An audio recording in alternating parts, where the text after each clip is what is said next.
Welcome back to the Deep Dive. I'm truly thrilled you've joined us today.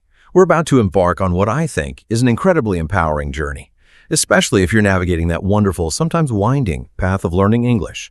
We know it can feel like a monumental task sometimes. It's a language full of beauty and, let's be honest, a few delightful frustrations too.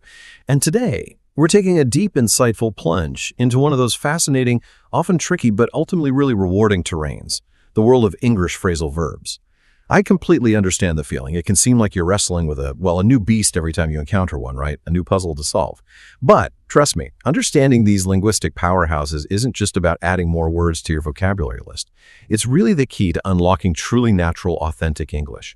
It's not just about getting the grammar right, It's about sounding like you've genuinely gotten into the rhythm and, dare I say, the soul of the language. We're here today to try and make that journey smoother for you, more intuitive, and maybe even a bit fun.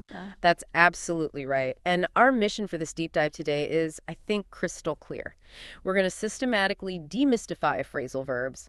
We'll break down their fundamental structure, explore their surprising flexibility and the many layers of meaning they carry. And most importantly, we want to equip you with practical, actionable strategies to really master them. By the end of our conversation today, you won't just understand what phrasal verbs are. You'll hopefully have a profound grasp of how to truly use and appreciate them, integrating them, seamlessly into your own communication. This isn't just another language lesson. It's designed to be a significant leap forward in your English proficiency, helping you express yourself with greater nuance, more confidence, and just that natural flair. Okay, fantastic. Let's unpack this fascinating topic then and start right at the beginning. So what exactly are phrasal verbs? In their simplest form, I guess they're verbs that combine with one or two particles. Now, these particles are typically small but mighty words, either prepositions or adverbs. And their presence completely transforms or significantly adds to the verb's original meaning. Think of them almost like tiny, powerful modifiers, like a secret ingredient that completely transforms the flavor of the main verb. We see this with examples like a verb plus one particle, something like come across, right? Or even a verb with two particles like get on with, or maybe look forward to. Simple enough in structure perhaps, but for a learner encountering these for the first time, what's often the biggest hurdle in grasping that initial definition? That's a great question. While we identify them by their grammatical structure, the verb plus particle or particles, one of the biggest hurdles is also simultaneously one of the most effective learning strategies, and that is to stop trying to mentally combine the individual meanings of the verb and the particle every single time. Instead, it's far more effective for learners to think of them as single, complete vocabulary items. Imagine them not as two separate words, but as unified chunks of language, almost like a single longer word in your mind. Okay. Like a block of meaning. Exactly. When we learn pickup as a single unit, for instance, meaning to acquire or to collect, we're essentially bypassing the mental gymnastics of trying to combine pick and up every time. Your brain, over time, creates a stronger neural pathway for that complete, often idiomatic meaning. I see. It's like your brain has a direct access button for acquire or collect, rather than needing to build that meaning from scratch each time you encounter pick up. It's about recognizing that the sum is often much greater and sometimes entirely different than its parts. So it's not just a memory trick then. It's actually a way to build fluency at a deeper level, almost subconsciously, allowing your brain to process them more efficiently. Precisely. That's genuinely insightful. And here's where it gets really interesting for making your English sound more natural, more authentic. Phrasal verbs often have one-word equivalents, usually more formal ones, right? Mm-hmm. But the phrasal verb form typically sounds less literary, less academic. This makes them incredibly common, almost ubiquitous in everyday conversation. You'll hear this everywhere. Instead of saying you encounter a new piece of information, Right. You'd more naturally say you come across it. Or instead of suggesting someone should acquire a new skill, you'd probably say they should pick up a new skill. Understanding this distinction, this shift in register and tone, makes your English sound much more natural and less like you're translating directly from a textbook. It's about blending into the natural rhythm of how people actually speak, how conversations genuinely flow. That's a really important distinction you've highlighted there. And this leads us nicely to consider the practical grammar side of things. If we treat them as single vocabulary items, how do we handle their grammar? Particularly, where does the object go? This brings us to the nuance of separable and inseparable phrasal verbs. Okay. Separable and inseparable. Let's break that down. Okay. So some phrasal verbs are separable. This means the object, especially if it's a pronoun like you, him, it, can actually go between the verb and the particle. A classic example we often use is, I'll pick you up at 5:30. See how you, the pronoun object, is placed right between pick and up. Right, okay. Smack in the middle. Exactly. In fact, saying, I'll pick up you at 5:30, well, that's grammatically incorrect. It just sounds wrong. That definitely sounds wrong. This flexibility, where the object can separate the verb from its particle, is a key characteristic. We also see this when the object is a noun, though the separation is optional then. You could say, I decided to take up gardening, or, equally correct, I decided to take gardening up. Okay, so nouns can go either way, but pronouns have to go in the middle for separable ones. That's the crucial rule for pronouns, yes. If that noun gardening is replaced by the pronoun it must be I decided to take it up. You can't say take up it. Got it. Yeah. That's a really clear rule to remember. So that's separable. What about the inseparable ones? Right. Then you have the inseparable phrasal verbs. With these, the object absolutely must follow the particle. No exceptions. Take the example. We've had to contend with a lot of problems lately. Okay. You would never, ever say contend a lot of problems with. That just sounds jarring, completely wrong to a native speaker. Yeah, that definitely doesn't work. The object, a lot of problems, has to come after the particle with. So is there any general rule of thumb here? Or maybe a pattern that can help a learner predict if a phrasal verb is likely to be separable or inseparable? Or is it just pure memorization? That's a very common question and a really astute one. While there isn't a perfect foolproof rule, there's a useful heuristic, a kind of guide. Often, if the particle is truly acting like an adverb, describing the action on the object, think about turn the light off, it tends to be separable. Ah, okay. Because you're turning something and the result is off. Exactly. You are turning something, the light, and the effect is that it goes off, so turn it off works perfectly. However, if the particle is so fused with the verb that they form a completely new, often idiomatic meaning, where the particle acts more like a preposition that's become part of this new verbal unit, it tends to be inseparable. Like your contend with example. Precisely. Or consider look after someone. Here, after isn't describing how you look, but who or what you're caring for. It's part of the meaning to care for. Right. You wouldn't look someone after. The particle clings really tightly to the verb to create that new meaning. That distinction is actually really helpful. The adverbial particle versus the fused meaning particle. It gives you a conceptual handle, yeah. Thankfully, good dictionaries are usually excellent at providing this crucial information. They'll explicitly say separable or inseparable or show examples. So investing in a good dictionary is key here. Absolutely invaluable for correct usage. It's like having a dedicated grammar guide right there for each phrasal verb you look up. Okay. And what's truly intriguing here is that some phrasal verbs take this even a step further, right? They become three-part verbs. Yes, exactly. These consist of a verb and two particles. And the rule here is simple. The object always comes last. Always. Always last. Okay. Like what? Think of common phrases like look forward to or get on with. You'd say, I look forward to our next deep dive. Okay, yeah. Our next deep dive is the object, and it comes after both forward and to. Perfect. Similarly, you get on with your work or you get on with your colleagues. The object follows both particles. Mastering this grammatical detail, knowing exactly where to place your objects for separable, inseparable, and three-part verbs, that really feels like a hallmark of advanced English proficiency. It really does. It improves your clarity, your accuracy, and just your overall confidence, I imagine. Definitely. It shows you're not just memorizing words, but truly understanding the underlying mechanics of how English works. And the scope of these phrasal structures goes way beyond just verbs, which is something I find fascinating. We often think of them primarily as actions, but they also readily form nouns and adjectives, adding even more richness and texture to the English lexicon. Absolutely. It's like finding these hidden gems within the language that offer more precise, more nuanced ways to express ideas. So tell us about some of these derived forms. Phrasal nouns first, perhaps. Sure. Stepping back to consider the bigger picture, these derived forms are incredibly common and vital for a truly fluent vocabulary. For instance, consider phrasal nouns like standby. It means ready to be used or available. You might hear, my wife's a pilot and she's on standby over the weekend. Okay. Conveys availability instantly. Exactly. Or onset, which specifically refers to the start of something, usually something unpleasant. We might say, the match was halted by the onset of torrential rain. It's much more specific than just the start. Right. It carries that nuance of something unwelcome beginning. Precisely. Letdown is another great one, perfectly encapsulating disappointment.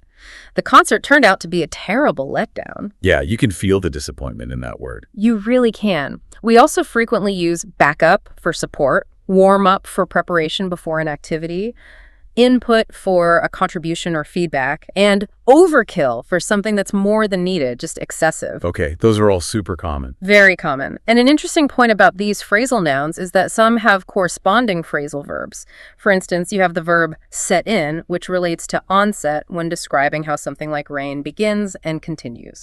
Okay. The rain sets in, leading to the onset of rain. Exactly. But many do not have a direct verb counterpart. There's no verb like kill over that corresponds to the noun overkill, for example. No, I guess not. This just highlights the somewhat unpredictable, almost organic nature of English word formation.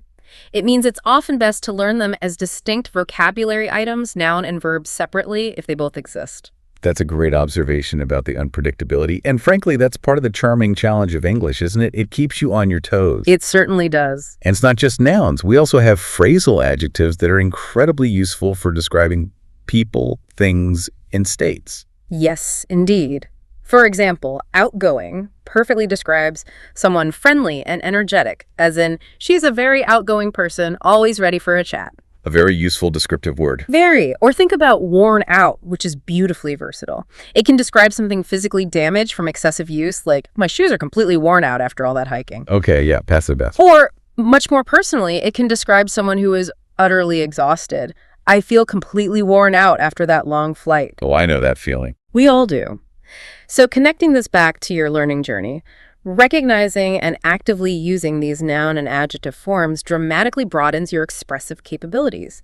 It allows you to describe the world around you, complex situations, and your own feelings with much greater precision and fluency. So you'll find yourself naturally reaching for these more sophisticated structures as your confidence and understanding grow.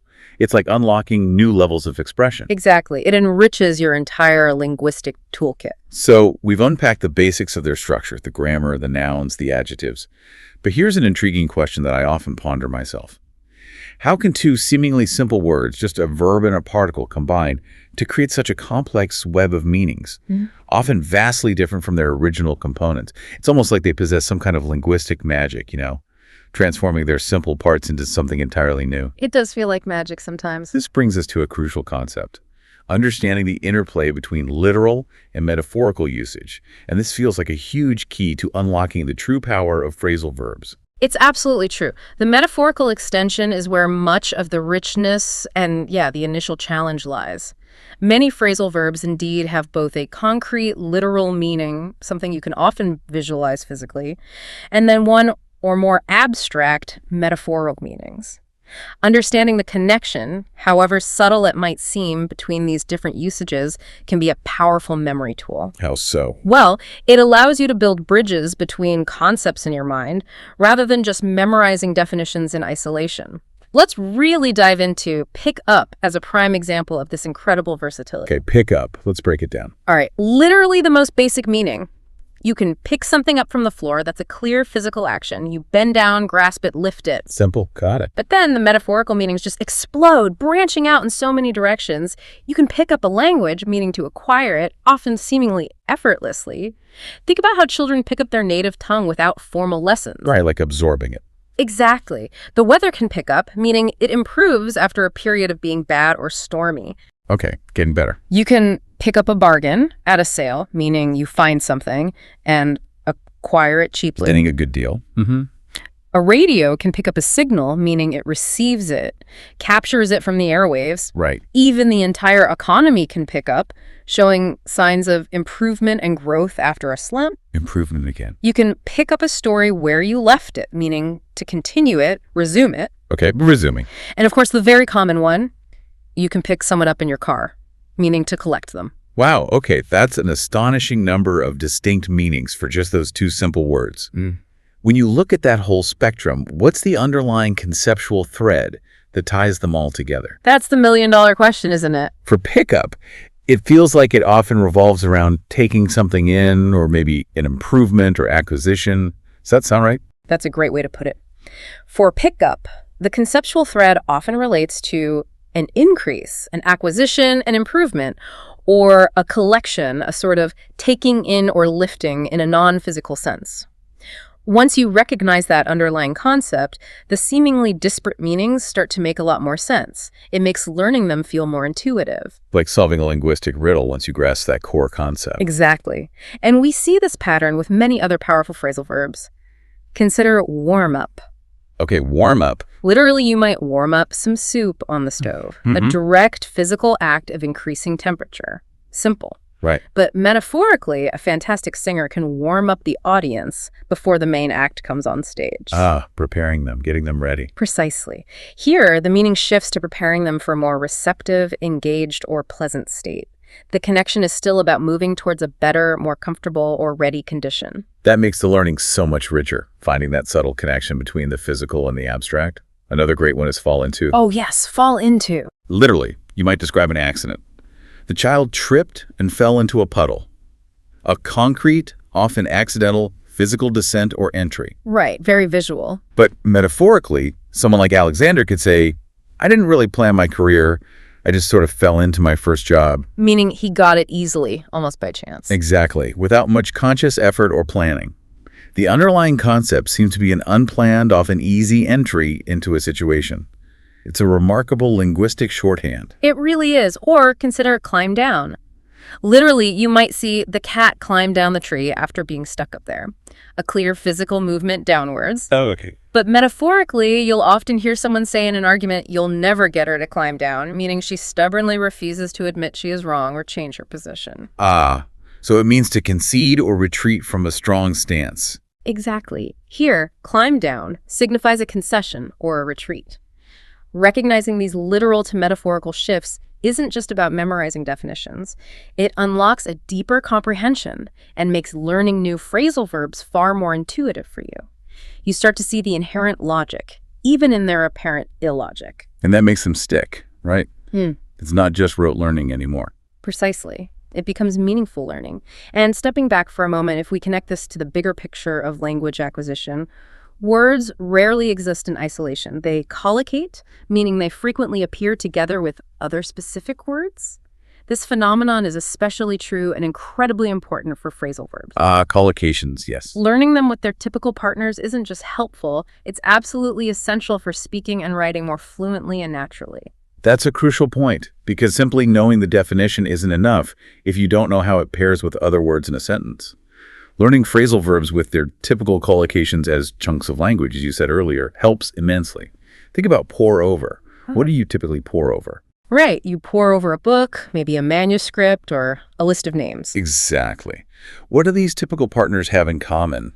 Well, they're all documents or information sources that you would study closely, meticulously. Things requiring detailed examination. Right. You wouldn't typically pour over a view or pour over a flower because those aren't things you study in that same intensive, focused way. Good point. The collocations guide both the meaning and the appropriate usage. They show you the natural habitat of the phrasal verb. It's about knowing which words truly belong together. That's perfectly articulated. And this leads us to consider how collocations can also carry associations, whether positive, negative, or neutral. Phrasal verbs often gain these nuances through the words they habitually associate with. Okay, so the company they keep affects their reputation, so to speak. In a way, yes. For example, you typically say, the plan was riddled with problems. Riddled with here clearly carries a negative connotation, implying it's full of holes or defects. Definitely negative. You wouldn't really say riddled with good ideas. That would be untypical and sound grammatically jarring in most contexts. It just doesn't fit. No, it feels wrong. Similarly, the rain has eased off or eased up now is a typical collocation, implying a reduction of something undesirable. Okay, less rain is usually good. Right. But you wouldn't say the fine weather has eased off up because ease off suggests a decrease in intensity of something you'd rather not have in abundance. It doesn't make sense for good weather. Gotcha. On the positive side, we hit on a good idea or we hit on a brilliant solution is typical. It suggests a serendipitous and positive discovery. Like a lucky find. Exactly. You wouldn't normally say hit on a stupid plan in the same way. It doesn't have that positive discovery feel. So when you encounter a new phrasal verb, Actively noting its collocations and the typical sentiment they convey is a task that will greatly benefit you.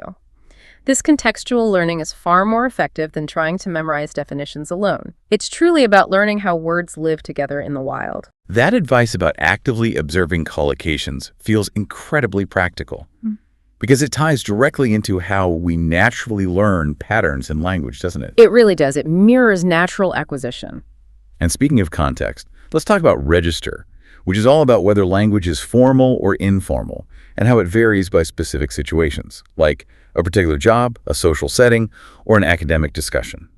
Understanding register isn't just important, it's absolutely critical for choosing the right words at the right time. You don't want to sound overly formal in a casual chat or too casual in a job interview. That's a vital point.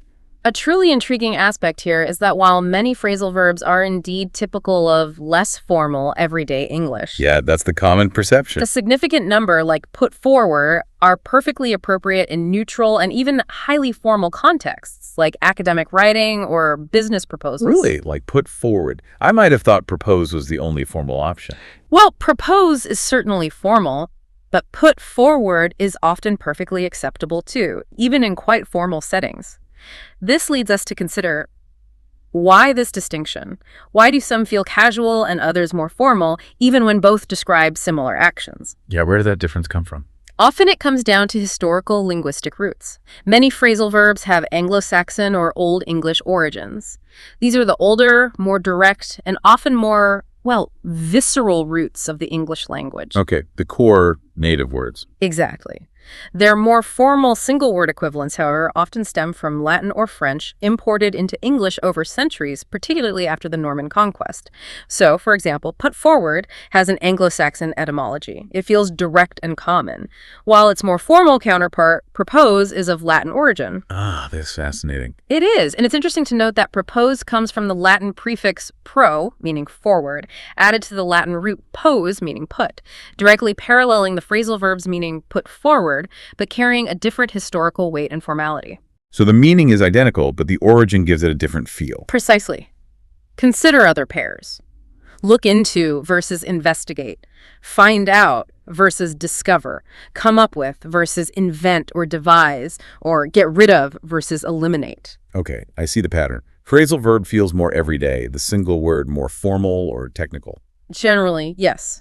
In each pair, the phrasal verb is usually more common in spoken, informal English, while the single word equivalent tends to be more formal and academic, often favored in written reports or scholarly articles. This historical layering is precisely what created the present challenge and richness of English vocabulary. It's a challenge, but also what makes it so expressive. Absolutely. And understanding this historical context helps you intuitively gauge the register, knowing when to put on your formal language and when to keep it casual, so to speak. That historical insight truly connects the dots, offering a deeper understanding of why these differences exist. It's not just arbitrary. And we can see this historical and contextual layering play out as phrasal verbs cluster within specific professional registers, showing their incredible versatility. Exactly. They're not just for casual chat. For instance, in the fast-paced world of computers and technology, you'll constantly hear terms like log in to access a system or log out. Standard terms. You scroll down or scroll up to navigate a document or web page. You might hear about someone trying to hack into a network, often with negative connotations. Or you need to print off a document. These are the immediate go-to terms in that field. Absolutely essential vocabulary for anyone in tech. Then, if you shift contexts, say you're attending an academic lecture or engaging in serious scholarly writing, your vocabulary changes.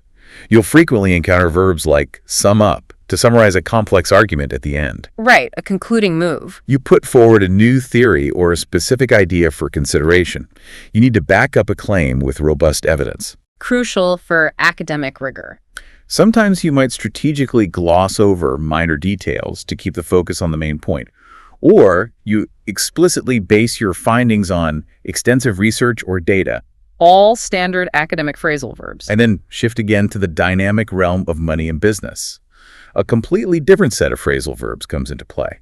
You might hear of a company needing to sell up its assets, maybe due to financial trouble. Or one corporation trying to take over another in a merger or acquisition. Right. Governments might have to bail out failing financial institutions to prevent wider collapse. A very common term in recent history. A business needs to turn over a certain amount of profit each year. Accountants need to carry forward figures from one accounting period to the next. Standard practice. Or maybe business partners need to square up a debt between them, settle what's owed. All very specific to that business context. So for you, the learner, understanding this concept of register isn't just academic theory. It's key to choosing the absolutely right words for the right situation.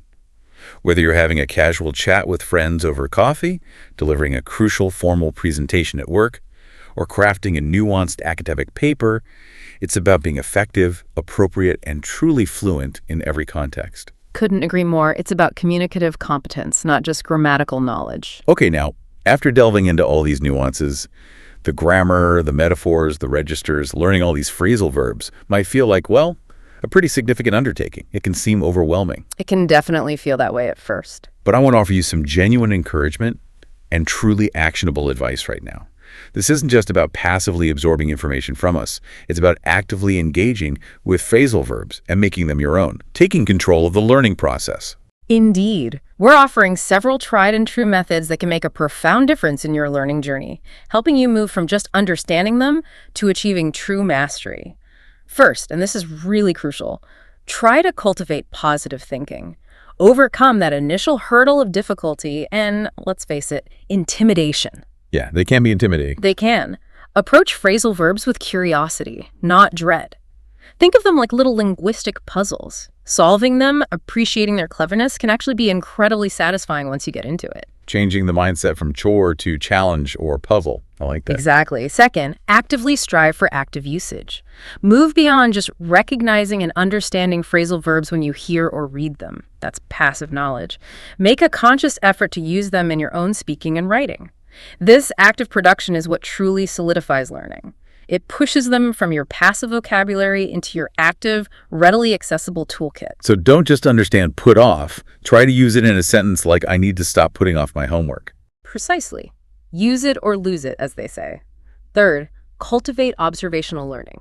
Make it a habit to keep an eye open for them whenever you're reading anything in English. Be a phrasal verb detective. Haha, exactly. This could be news articles, fiction novels, emails, social media posts, song lyrics, literally anywhere you encounter authentic English. That's such a practical tip because English is genuinely everywhere around us. It transforms every interaction with the language into a potential learning opportunity.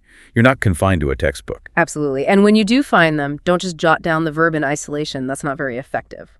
Our fourth strategy is to make contextual notes. Write them down in a complete phrase or full sentence to fix in your mind exactly how they are used. So capture the context, the collocation. Yes. This is far more effective than isolated words or simple definitions because it captures the natural collocations and grammatical patterns we discussed earlier. It embeds the phrasal verb in its living linguistic environment, showing how it actually works. That makes so much sense, learning it in its natural habitat. Exactly. Finally, always be aware of multiple meanings. Re-emphasize this point constantly. One phrasal verb can have many distinct meanings. Remember our extensive list for pickup. You can pick something up from the floor, pick up a language, the weather can pick up, you can pick up a bargain, pick up a signal, the economy picks up, pick up a story, pick someone up. Right, it had loads. Never assume you know all the meanings after seeing just one usage. Be open to their many faces and always consult a good dictionary or reliable resource for the full spectrum of meanings. So stay curious and keep digging. Precisely. For you, these aren't just tips. They're an invitation to actively transform your learning process, moving purposefully from passive absorption to confident, active mastery. I love that phrasing, transforming passive absorption into active mastery. That's the goal. Now let's dig into the magic behind these meaning shifts. We talked about those tiny but mighty particles. The small prepositions and adverbs themselves often carry surprisingly consistent core ideas. Understanding these core conceptual movements can truly demystify how a verb's meaning changes so dramatically. Let's explore how they operate with some common particles, starting with down. What does down usually suggest? A truly intriguing aspect here is how a simple particle like down can convey such a diverse yet related range of concepts. Its core idea often indicates a decrease, cessation, or a physical or metaphorical lowering. Let's look at examples. For decrease or reduction, Think of a common action like, could you please turn the volume down? Simple decrease. We have less volume. Or in a negotiation, maybe Mia Calvo was a sharp negotiator who managed to knock him down by 100 pounds, meaning she persuaded the seller to reduce the price significantly. Oh, reducing the price. Got it. For cessation or stopping. In the digital world, we often hear, the computer system went down, implying it stopped working entirely. Yeah, common frustration. Or we actively shut the computer down to turn it off. Cessation again. Moving to an emotional context, you might hear, this constant rain is really getting me down. This conveys a feeling of depression or sadness. The weather is having a lowering effect on one's spirits. Making you feel low. Yeah, that fit. For suppression or silencing, imagine a public meeting where people protested so loudly that Heidi Knight, the speaker, was shouted down. Her voice was literally overpowered, silenced. Okay, forced silence. Sadly, in more tragic contexts, we hear of someone being gunned down, meaning shot dead. Again, a forced lowering or cessation of life. In terms of restriction or limitation, Harry Irving might have felt tied down when he and Antonia had their first baby, feeling a loss of personal freedom due to new responsibilities restricting him. Feeling restricted or held back. Exactly. And for a physical position. To pin down someone means to force them to stay in a horizontal position, physically restricting their movement. Right. Finally, even for listing, Freya asked, could you put her down for a copy of the report? Meaning to add her name to a list, writing it down. Wow.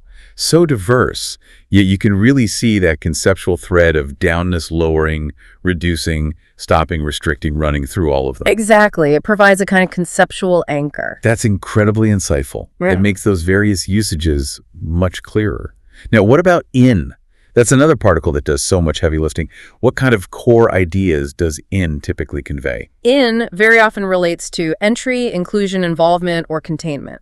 Think about moving inside something or being part of something. Okay, inside or included. Let's see some examples. For inclusion or participation, if a room is very small, 8 friends might just manage to squash in, finding a space for everyone inside. Sitting inside. Right, or if there's a big task, everyone can pitch in to help with the work, contributing their effort, becoming involved. Joining the effort. You might also cash in on a good opportunity, meaning to benefit from it by taking part, getting involved for gain, moving to arrival. When a visitor arrives, a receptionist might ask, Alba, can you pitch Mr. Hill in? Meaning to show him into the room, bring him inside.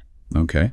A college might hope an advert would bring in new student enrollments, signifying their arrival into the college community. Bringing them into the system. We also see in indicating setting in. The rain set in means it began and then continued for a period, becoming established within that time frame. Okay, like it's settled in for the duration. Precisely. In terms of containing or restricting, if you prevent someone from acting freely, perhaps by limiting their options or physically blocking them, you box them in. Trapped inside boundaries. Exactly. For interrupting, someone might suddenly cut in when another person is speaking, breaking into the conversation flow. Entering the conversation abruptly. Yes. And even as an introduction, a lead-in to a discussion sets the stage for what's to come, bringing you into the main topic. Like an entry point. Right. All these meanings, despite their variety, share that central theme of being enclosed, arriving, participating within something, or establishing oneself within a situation. It's like a movement from the outside to the inside. It truly is like a conceptual doorway, isn't it? Something moving into a state or a place. Very clear. Now, let's pivot to off, which usually suggests something quite different, more like separation or departure. Precisely. The core idea for off frequently conveys leaving, removal, stopping, or disconnection. Okay, moving away or stopping. For departure or starting a journey, we went off on a hike bright and early, leaving our starting point, or they set off early for their long drive, beginning the journey away. Setting off, going off. Makes sense. For separation or removal, after an incident, the police might cordon off the area to separate it from the public, creating a boundary. Okay. Informally, you might tell someone annoying to shove off if you want them to go away. Leave. A bit rude, but clear. Yes. Or, when updating a list, you cross my name off the list, removing it. Taking it away from the list. For cessation or stopping, if your enthusiasm wings for something, you might say, I've gone off it a bit now, meaning you've stopped liking it, your connection is off. Lost interest, yeah. You can round off your talk with a conclusion, bringing it to an end, finishing it off, or finish off today's tasks, meaning to complete them fully. Okay, completion or ending. In terms of showing pride, though maybe slightly different, Lila was so excited about her new bicycle that she couldn't wait to show her new bike off to all her friends, displaying it, separating it for attention. Right, making it stand out. For punishment. If a receptionist was making too many private calls, the boss might give the receptionist a ticking off, a mild scolding or reprimand. A telling off. Yes. And for time away, I had a week off last June, meaning a period of absence, disconnection from work. Away from work. Got it. We should note, a common point of confusion from the source material can be phrases like, let off worrying. Here, the correct, more standard phrasing would likely be let go of worrying, or perhaps switch off worrying.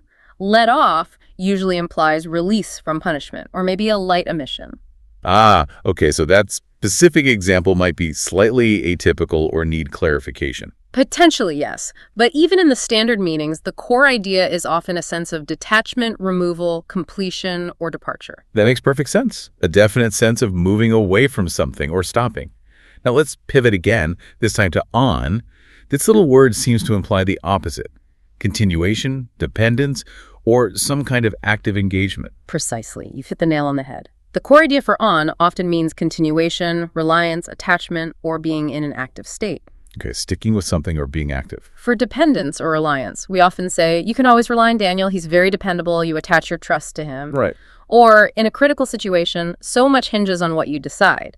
The outcome is attached to or depends on the decision. Makes sense. Other powerful examples include count on someone for support, hang on a moment while you wait, continue waiting, or a future outcome might ride on a particular decision, depend on it. Dependence or connection.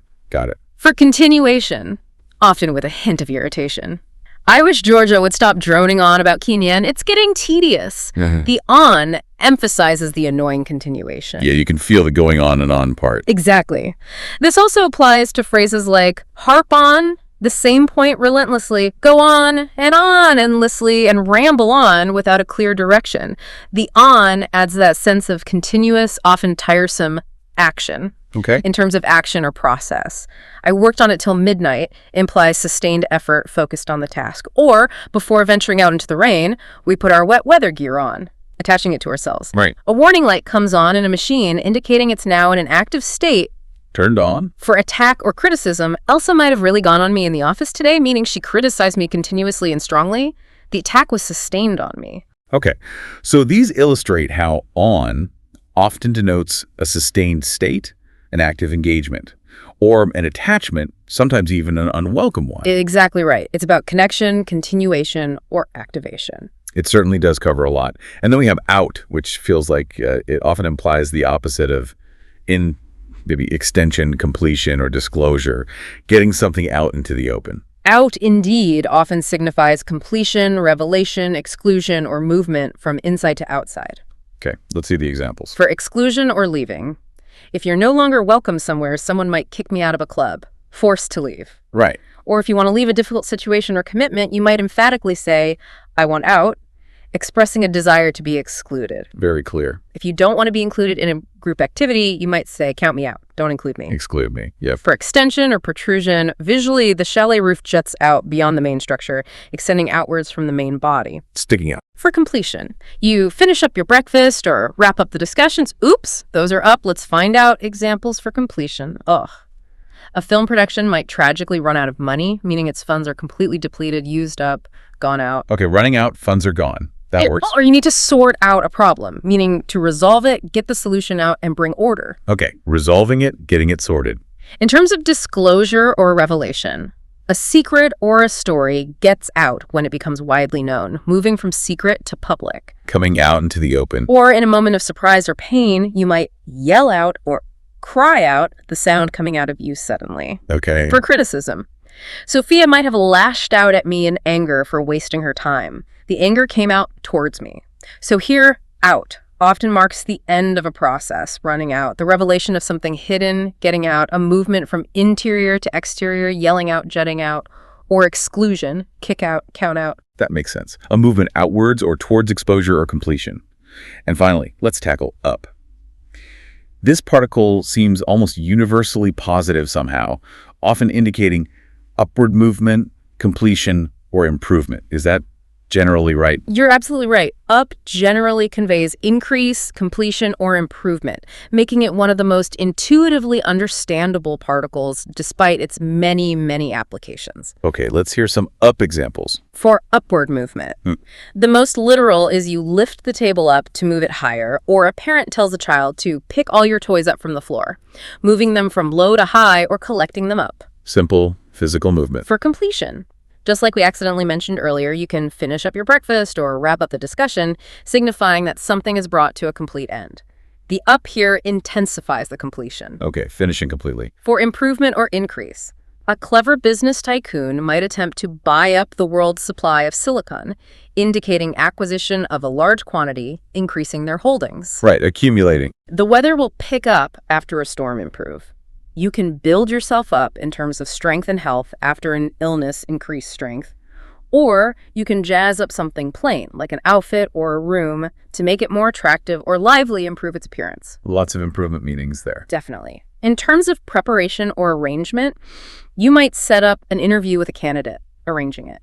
Or athletes warm up their muscles before a strenuous performance, preparing them. Getting things ready. For appearance or emergence, pavement cafes have suddenly sprouted up all over the city, appearing quickly, coming up from nowhere, it seems. Similarly, new opportunities open up.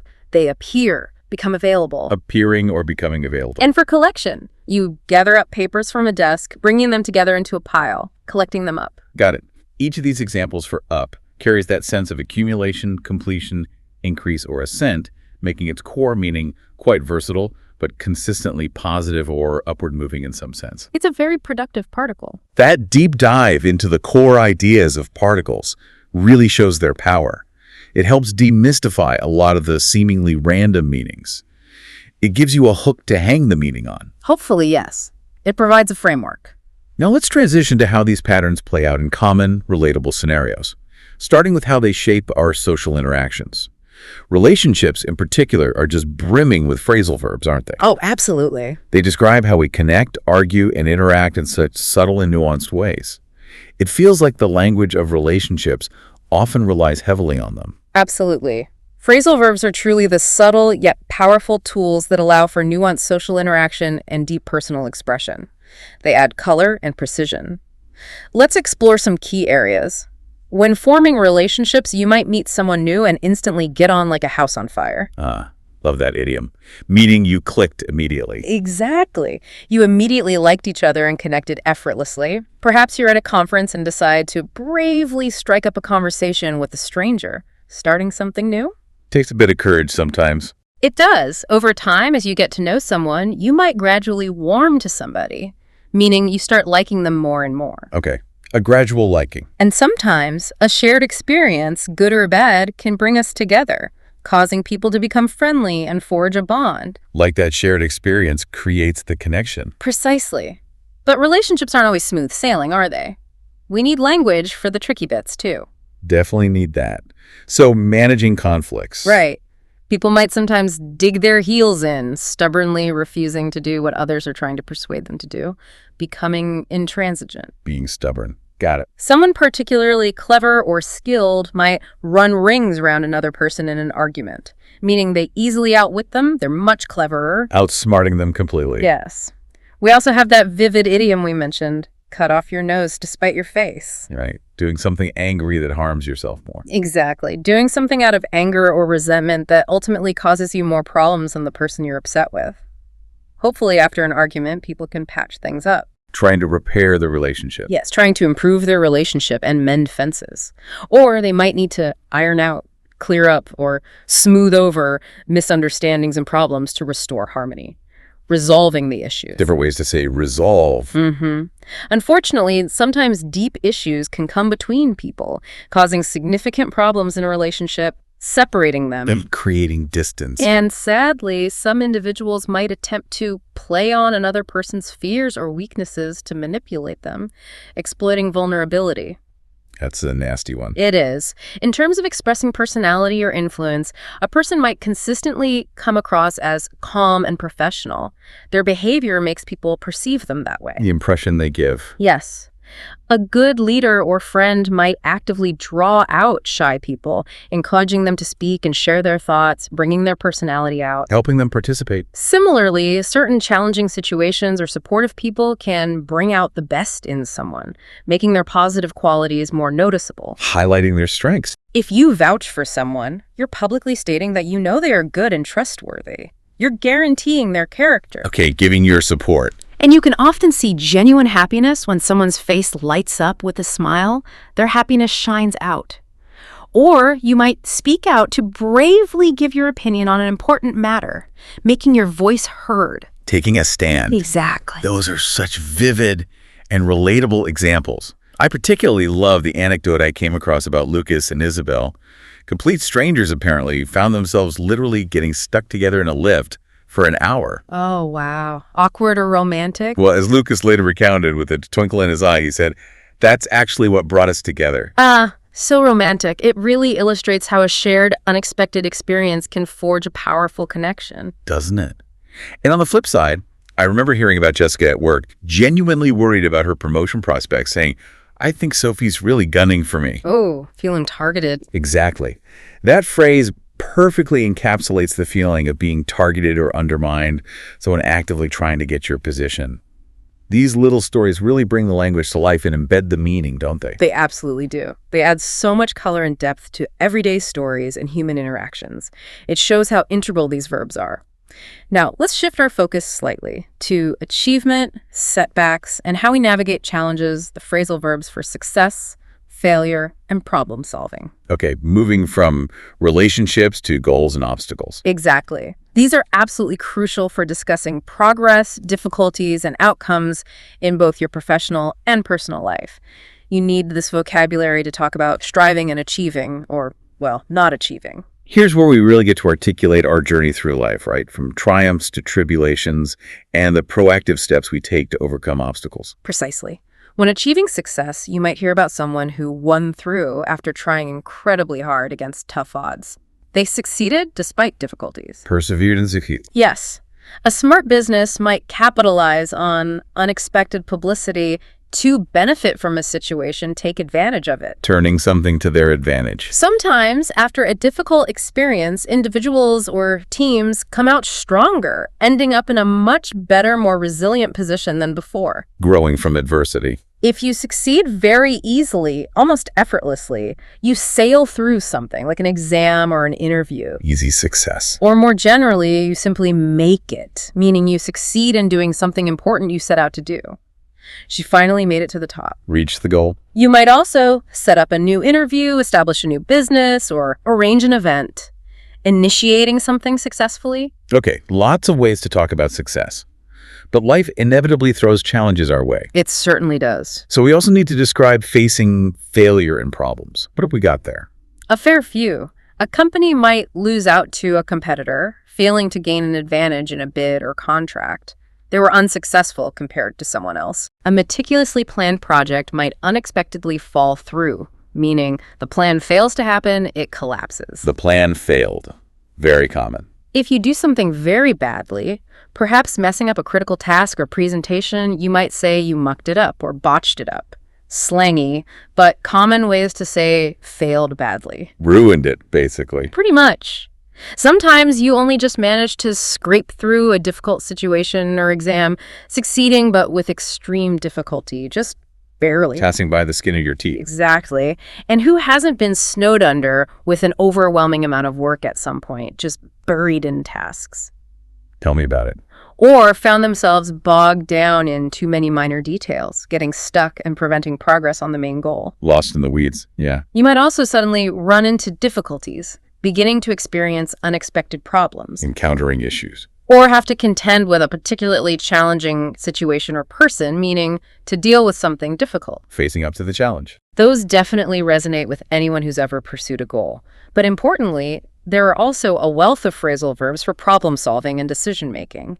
These empower us to talk about how we proactively tackle these challenges. Right. Not just describing the problems, but how we deal with them. Exactly. When faced with a complex issue, you might need to grapple with a problem. This implies dealing with it requires either significant physical strength or, more commonly, deep thought and sustained effort. Wrestling with the issue. Yes.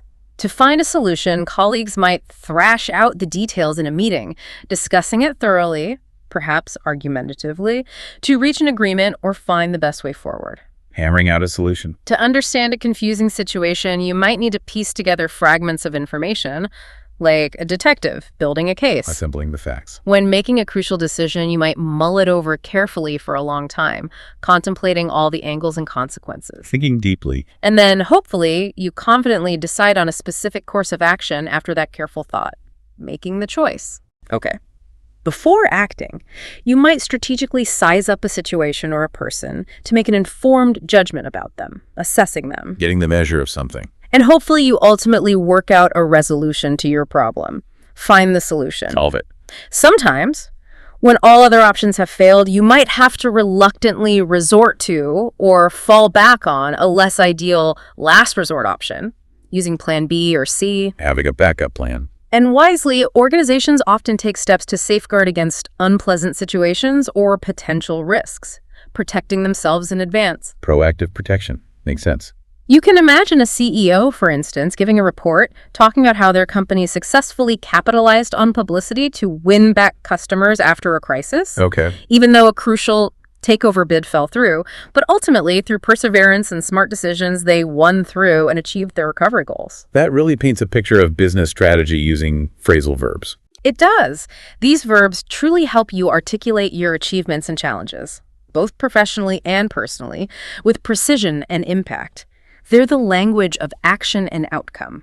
It's absolutely clear that phrasal verbs aren't just for grand statements or formal reports.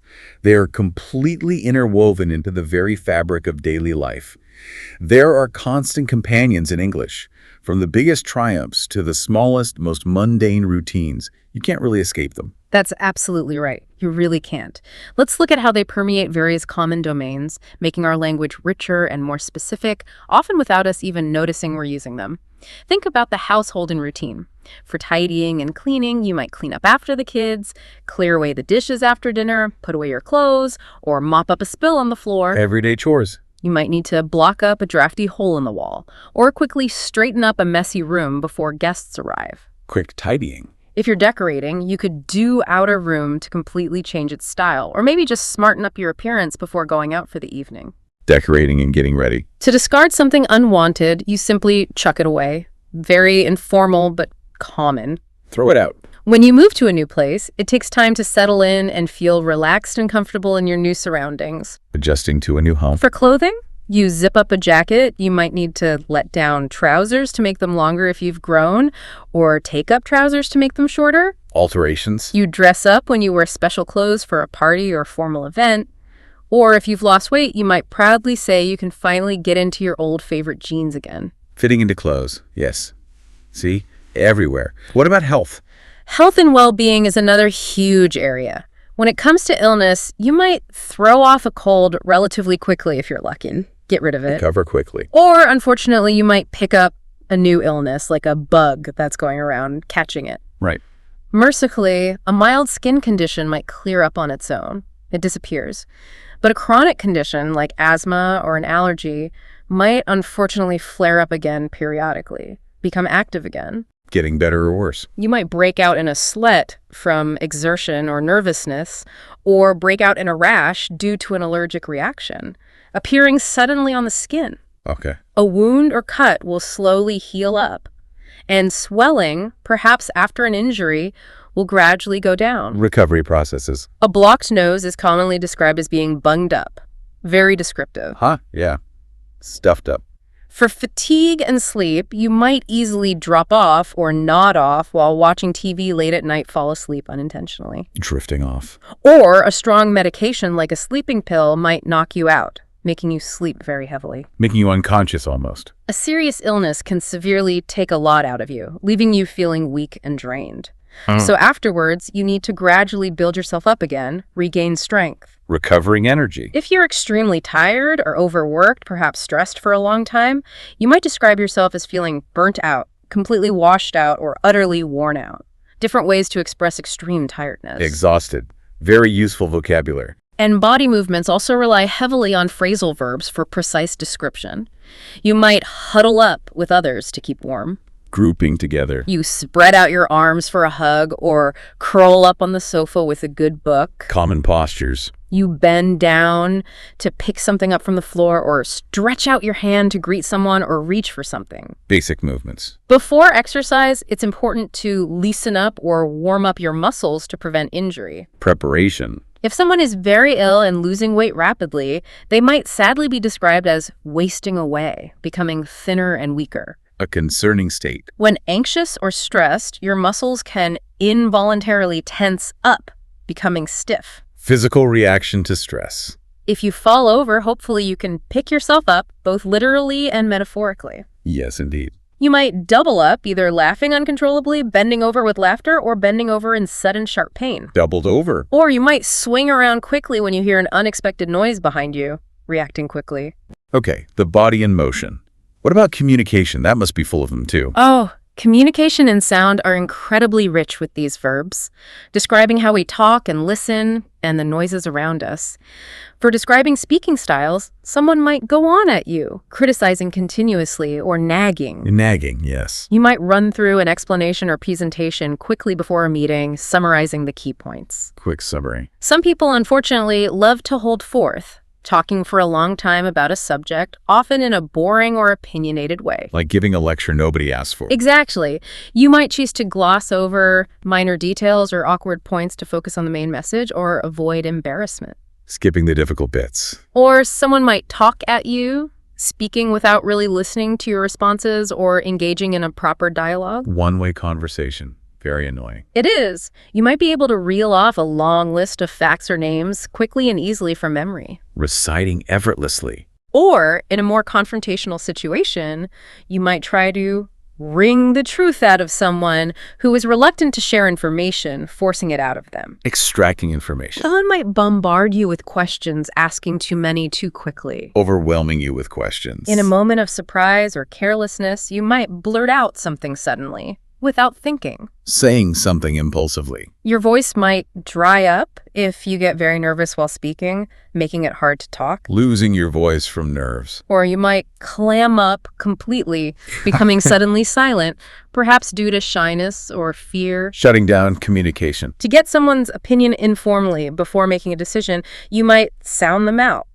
See what they think. Testing the water. For noise, things can belt out, boom out, or blast out music or sound, making a very loud noise. Loud sounds. On the other hand, noise can die down gradually. You might ask someone to keep down the volume, or a voice might trail off into silence, becoming quieter and stopping. Reducing noise. And finally, a loud noise, like traffic, can drown out another sound, like a conversation, preventing it from being heard. Overpowering another sound. It's truly astonishing how seamlessly these verbs are integrated into every single aspect of our existence. From describing your morning routine, to explaining a sudden illness, to navigating a complex business deal, or just chatting with friends, phrasal verbs are truly your constant companions in English, enabling incredibly specific and vivid communication. You really can't speak naturally without them. You really can't. They are fundamental. That's a fantastic tour of everyday life through phrasal verbs. And to truly round off this section, see, using one right there, it's worth highlighting how these incredible verbs also form the backbone of many common idioms and exclamations. They add even more flavor, color, and that cultural nuance to English conversations.